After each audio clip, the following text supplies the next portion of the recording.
and we're live streaming to a lot of folks. So welcome to everyone that's watching this tonight. We hope that will cause a bang. So, all right. I'm going to focus on the shadow government, the unconstitutional power of government secrecy. I call it the tyranny of secrecy. Our government has such a powerful, large matrix system of secrecy that it has literally taken over our elected government in a very complex fashion. They've been doing this for almost 60 years, and they've got it perfected. I always like to start my talks with this because it is so important. The Constitution of the United States is the supreme law of the land. It's not a document of philosophy. It's not a written piece of ideology that's just a nice way for a country to do business or an ideology to follow. The Constitution of the United States is the supreme law of the land. It supersedes the entire criminal justice system that we have underneath it. And that's important to understand because if someone violates the Constitution, they are breaking the law. It's a felony, okay? So if the government or any government agency violates the Constitution, like the Fourth Amendment, for example, they're breaking the law. That's a felony. That applies to citizens, and it applies to the government also.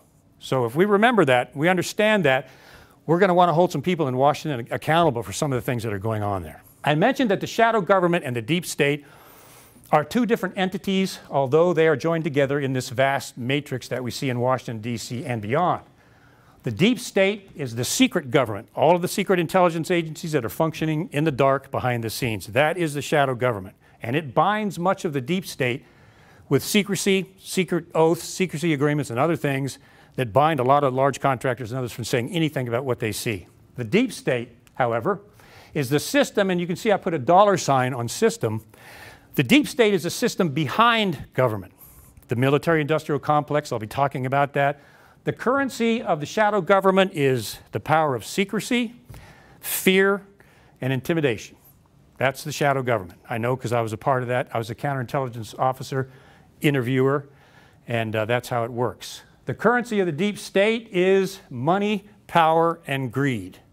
So they're two different things. They're joined together, which I'll explain, but they're two different things that function with two different systems of control that are manipulating our government behind the scenes.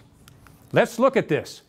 I want to show you all the size, the power, and the extent of the shadow government or the secret government. This is the size. Each organization that I'm about to show you up here functions in secrecy and is bound by secret oaths from saying anything about what they see. When I was in there, I was in there during the Iran-Contra scandal and some other things, and you cannot talk about anything that you see, even if it's illegal or unconstitutional, because there's a system to systematically destroy you if you do. So, you remember the Council on Foreign Relations, established in 1921, came largely from the banking elite, the Morgans, the Rothschilds, and others, formed the Council on Foreign Relations. Council on Foreign Relations, eventually, with the same members of the CFR, created the CIA. I think 21 CIA directors have all been members of the Council on Foreign Relations. That is an unconstitutional organization, and it has been since its founding in 1921. I'll get into that. And this is, I'm taking a library of information and research and trying to distill this down into as short as I can get it. So there's a lot of stuff here, but we'll try to keep it simple. Then the Council on Foreign Relations in the beginning and the CIA had a direct established contract with the mainstream media. Philip and Catherine Graham of the Washington Post were members of the Council on Foreign Relations and directly connected to the CIA and directly connected to the CIA and CFR's program of pumping information into the news media for propaganda to the American people. And do you think that still continues today? There's no doubt about it. I will prove it later on. Most people will say, that passed away in 1976 with the end of Operation Mockingbird. Operation Mockingbird did not end. A lot of you shaking your heads, you know what I'm talking about. It's still here. Mainstream media is involved directly. Then you've got, of course, our beloved NSA. I know a couple of senior NSA whistleblowers. We tend to be friends when you're doing what we do because it's a small circle of riskies. And they've got a lot of things to say about NSA domestic surveillance and spying. So the NSA was created not by Congress, but via executive order outside of the Constitution, which most people don't know. It's got the Foreign Intelligence Surveillance Act, or the FISA Court, which is a secret Supreme Court that functions outside of Congress and outside of the American people, and nobody knows what it does except grant warrants to domestically spy on U.S. citizens, which it has done in a gross fashion, as most of us know, with the NSA domestic surveillance program. More on that later. Silicon Valley now is directly connected to NSA. That's the way that the government does it. The CIA and the NSA, they approach Silicon Valley companies. I was in a military industrial complex. I was a program manager. They are always looking for big multi-million-dollar contracts. That's how you survive. That's how you stay alive. So the NSA, the CIA comes to them and says, hey, we got a $5, $10 million contract. You sign up, we'll give this to you, and you can hook into Yahoo and Google and everybody else.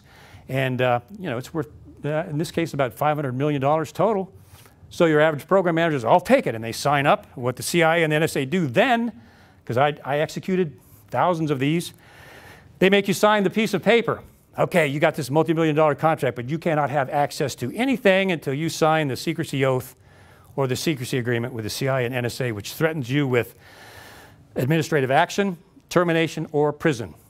If you mention anything connected with that operation, you can go to jail or worse. That's how they do it. Joint Special Operations Command is the President's, people don't know this exists, it's the President's private army.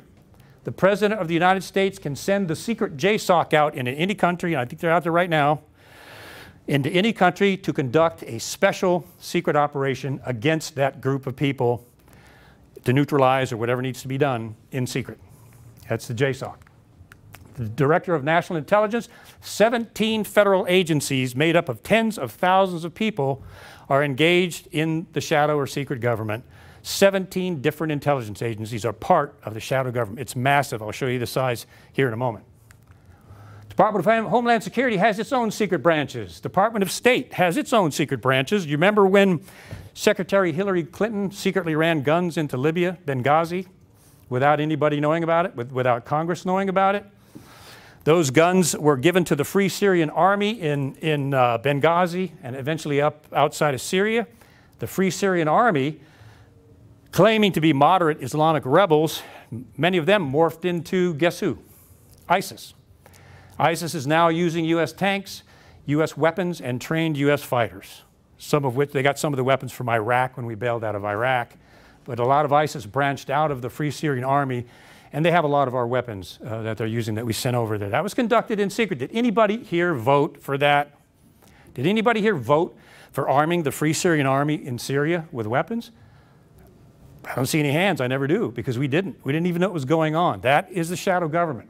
Defense Intelligence Agency, another branch of intelligence, were actually caught setting up a program to gain informants inside the United States to have U.S. citizens spy on other U.S. citizens. They were caught by Congress.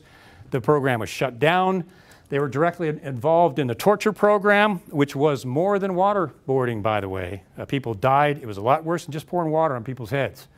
It was pretty bad. I think they're still under investigation for some of the things that they did to an extreme in the torture program. National Reconnaissance Office.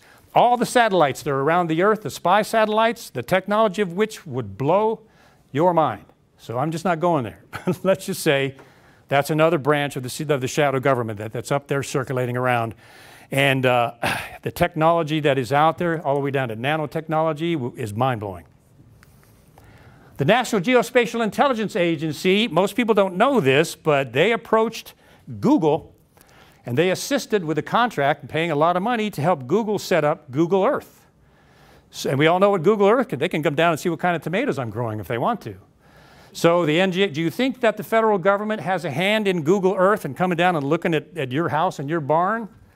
They helped create it. So is there any individual privacy anymore?